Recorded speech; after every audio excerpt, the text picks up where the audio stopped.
So I want to say that greenlighting is awakening from the inside out, from the center, yeah, from that point of non-separation. Greenlighting is a moment, yeah, arriving in the journey of selfing, in the journey of the self. Yeah. If you think of the self, and we will be looking at this, it goes through a whole process of formation, and one of those, and it moves into individuation, and it goes through a very kind of difficult stage in a way, a kind of ordeal of conforming, where it conforms to, and those of you that have raised children will have observed this, where there's a need for this emerging self, this emerging being, to take in structures, forms, norms from outside. Yeah. So many of us come to awakening in a way somewhat, with the experience of having been kind of persecuted. This is a word that, a phrase that Fritz Perls, the great psychotherapist, uses, persecuted by the eyes of the world. In other words, we've had these eyes that have somehow found themselves on the outside looking in and evaluating us. Yeah?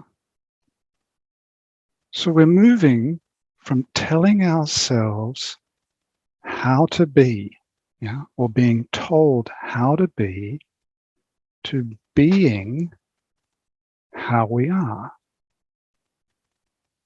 Greenlighting is an invitation to be how we are.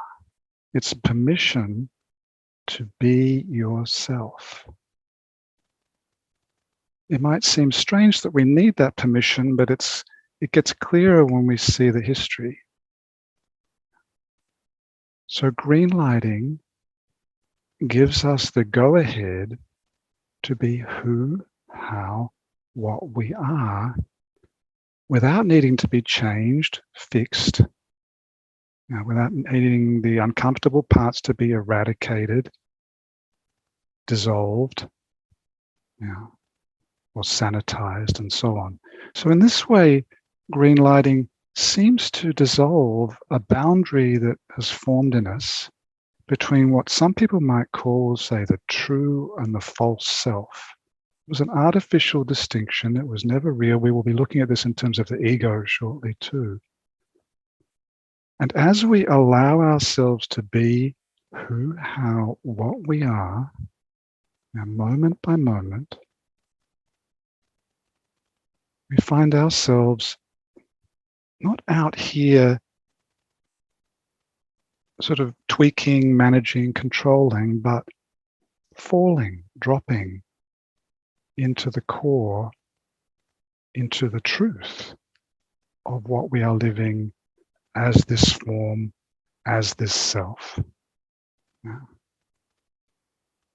we really want to grasp, or begin to grasp, that the project of managing this self, has not been such a great success overall. We reach a limit of our ability to